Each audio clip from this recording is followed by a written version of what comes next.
My name's Clive Hardy, and this is my Chevy Stepside Pickup. It's a 1952. We bought it 18 years ago. I always loved cars, right from being a little lad. Liked cars, and I started racing. And at the age of 18, 19, I got an S-Type Jag. I loved it. Didn't have it for long. I got done for drink driving. But I always wanted to make my own car. And at the same time, unfortunately, my mate had lost his daughter to leukemia at the age of 16. The only time he felt like he hadn't got problems was when he was in the garage. It was just mainly therapy for Rob to start with. So we found this for £500, and we spent 2 years playing with the chassis and doing different bits, mending all the wings and making all new steel for everything. It got to a point where it was starting to come together, and in one of the magazines it said, don't attempt a roof job for the first 10 cars. Well, we hadn't got a lot of money in it, so we thought, that's it, we're doing a roof job. And that's where it started to become more of a hot rod. And the ideas were blooming as we was going along. We did a roof job, but we had to do it 3 times before we got it right. And then it was going to be a daily user. Top Speed Autos phoned me up and said they could get a crate engine for £1,000, which was a steal. So we bought a new engine, but then they had to have a new gearbox. And then I couldn't get the pulleys to line up, so we bought a pulley kit. And I think this was part of the turning curve to where it became more of a show car. We got to that point where we got the engine, we got it built. 7 years I was looking for a colour. I'm going down the motorway, all the different colours, all the different pearls you can see on cars, and I couldn't find the colour I wanted. Then I went to a garden centre. My mum went by on a scooter, and that was the colour. I got some cheap paint, did some tests, took them to Nick Williams at OCS Paints and says, this is the colour I want. He goes, well, that's candy apple red. So I says, that's fair enough. I build playgrounds, so I don't know any better. He goes, do you want to pay for the paint when I get it? I said, yeah, that's great. He goes, phones me up next week and said it's £7,000 in the tin. Nearly fell through the floor. So all these things happened, and then it became more, now it's a trailer queen more than I want it to be, but we can't afford to get scratches. When I got the car, it was a complete basket case. The cab was in the back, it was all worm-eaten. It cut the wings in half. He was going to use it for moulds to make fiberglass moulds. It was never really going to go back together. It was just the vision and wanting to make something work from what we had. And we probably did more repair work than you can imagine. Like, there's that much new steel on it from where we replaced bits on the wings and bottoms of doors, and we made all our own door hinge surrounds and everything, then found out we could buy them because we was that naive at the start. We didn't know you could get all these bits. Tried to put a Jag front axle on it and I couldn't work it out, so we went to a Camaro, and we went with a Camaro front chassis. We put a Jag back axle in it. That was another thing what Rob managed to find in the car buyer. He found a Jag back axle for £800. Well, had just been reconditioned with adjustable shocks, new calipers and everything, which is a complete steal. Like, so it's got a brand new axle in it, new engine, new gearbox, and it's just my pride and joy. The engine is 350 small block. It produces really good torque. It drives down the road silky clean. It used to be fighting with it when we got a steering box on it.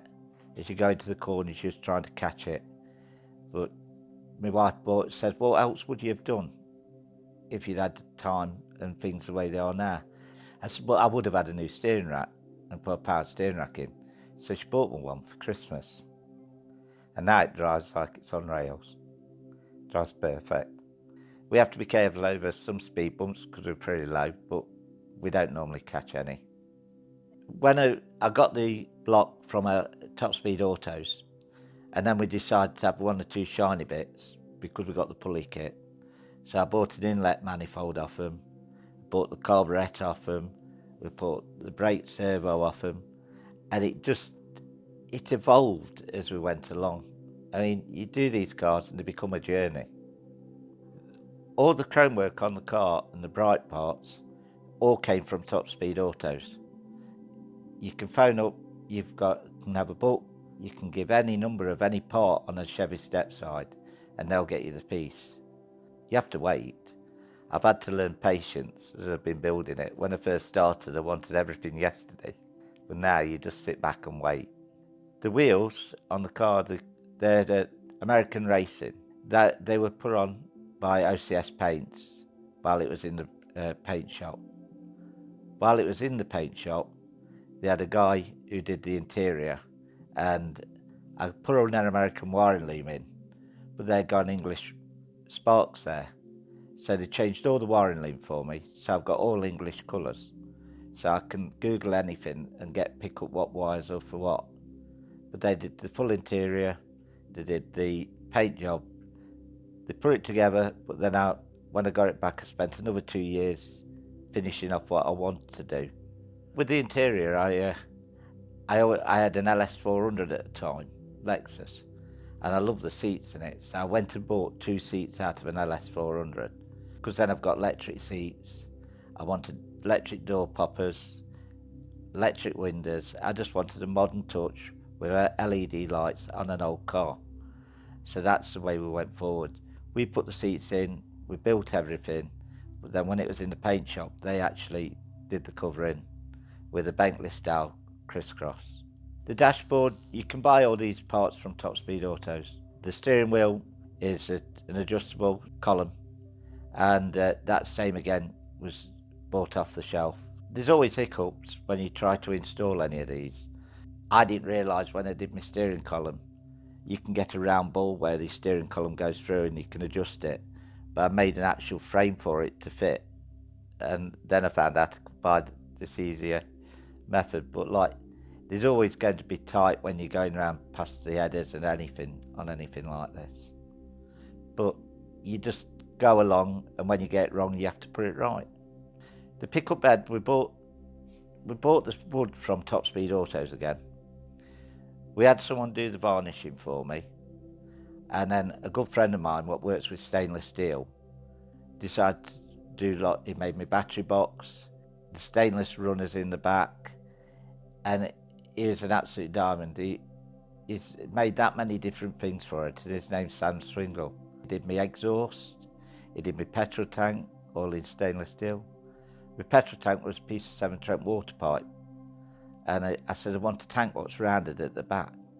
So he goes, how will this do? A bit of grey pipe and he cut it up and made it into my petrol tank. I started this car and it took me over 12 years to build. 2.5 years of that it was in the paint shop, but when it come back it looked fantastic. We didn't touch any of the paintwork for 2 years. People used to come in and try and there's loads of dust on it, but no, you're not touching it and then after 2 years we just put a wet cloth over it and started polishing, and that's when I finished. So that was my 12.5 years build solid. The headlights that are in this vehicle, we saw them on the internet and they came off a Range Rover. I had mini lights on before, and when you went down the road you felt like you're looking over the top of the wheel to see where you was going, but these are so bright they make it really easy to drive at night. We've got LED lights on the back, LED lights on the front, and like I say, I wanted a modern touch on an old car. On the Chevy Stepsides, they always have a light what hangs on the outside. So I just thought, I'm having my lights inboard on the back wings. It was a hot rod, I wanted it to be different. It's got door poppers, LED lights in the wings, electric windows, and there's no chrome down the side.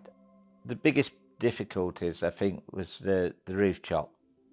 We did the roof chop, and the first 2 attempts, it was working, but it wasn't quite there. And I wanted to do a roof chop so nobody could see the joints. It was the 3rd attempt when we got it right. The car's purpose is mainly we enjoy going to shows. We've been to Car Fest, and that was absolutely fantastic. We've been to a lot of shows where I've been fantastic. But when you go to Car Fest, they let you take your car around the track twice a day. And that's when the only time I've ever really driven it in anger and gear to foot full. And it goes really well. But we do try and do a local shows and drive to them. But when you're doing a lot of shows to like 150 mile away or 75 mile away, we do tend to put it into the trailer and take it to stop the stone chips. When we're at shows, we have people come up what are really amazed, and then you get somewhere they say it's not worth having if you're not using it. But it's everybody's different idea how they want to do one. We could have gone down the rat rod route and been able to use it every day, but it's won its awards and it stood its own ground.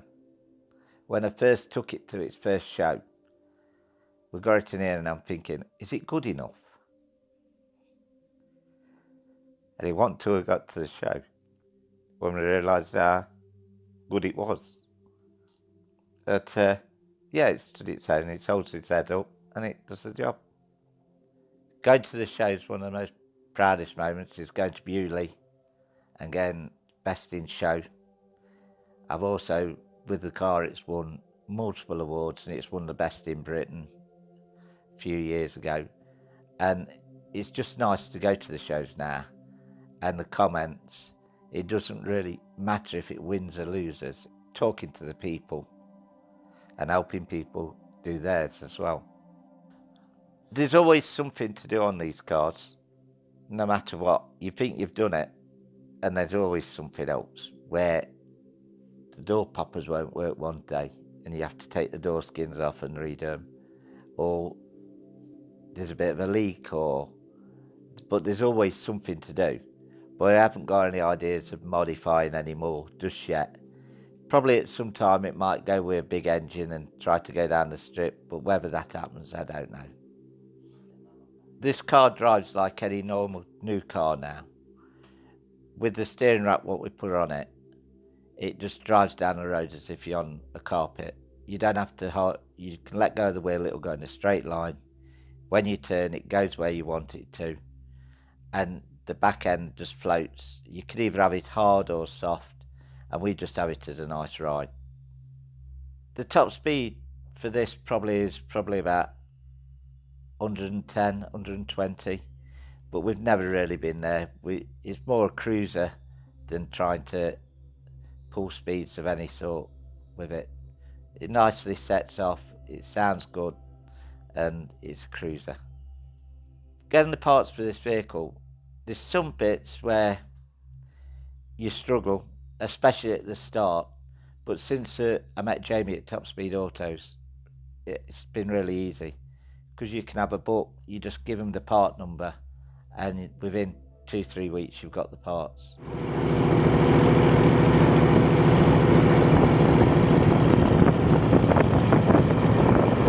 So our new vehicle, what we're doing now, Mark is my mate, we bought a Chevy cab over, a COE, in 1951 it is, and we got it back, got halfway through it, and then Mark decides, why don't we cut it in half and make it into a crew cab? We've got it at the moment where it's all in bare metal and dirt, so dry build, and we got it as a crew cab, and we're just waiting for people to come round which are going to give us a hand to make it something special. It is going to have a sliding tilt on it, and it is going to carry the Chevy around on it. While we're building the metal for the Chevy cab over, we got the front wings and somebody had jumped on them and they were flat. So the metal's pretty thick, so we've started at first with it on the anvil outside, trying to knock it straight. But then it wasn't going anywhere, and we just thought, we'll try it on the English wheel. And within minutes it was all coming round and square. But me and my mate argue like a pair of women when we're on it, trapping each other's fingers and everything else. But we are getting there, and surprisingly enough, the tools which we bought to do the new one, we are starting to learn how to use quicker than what we expected we would. I absolutely love just coming down the garage, Saturday afternoons, Sunday mornings, and working on my car. It just gets you away from everything, and you might not get a lot done. I might come down to do the door angles and then finish up putting an airline through to the other garage, but that's what it's all about. I'd like to say thank you to my wife, all the cups of teas, all the help, Bev helped wire the back lights up because I couldn't get in there. She's helped tremendously all the way through. Whenever she needs to be, she's on her back underneath the car for me. Rob, who started this project off with me. Sam Swindle, which did that much stainless work and that much help, was unreal. Mark, who comes to every show, and we stand there polishing it and getting things right, and now he's building a new one with me.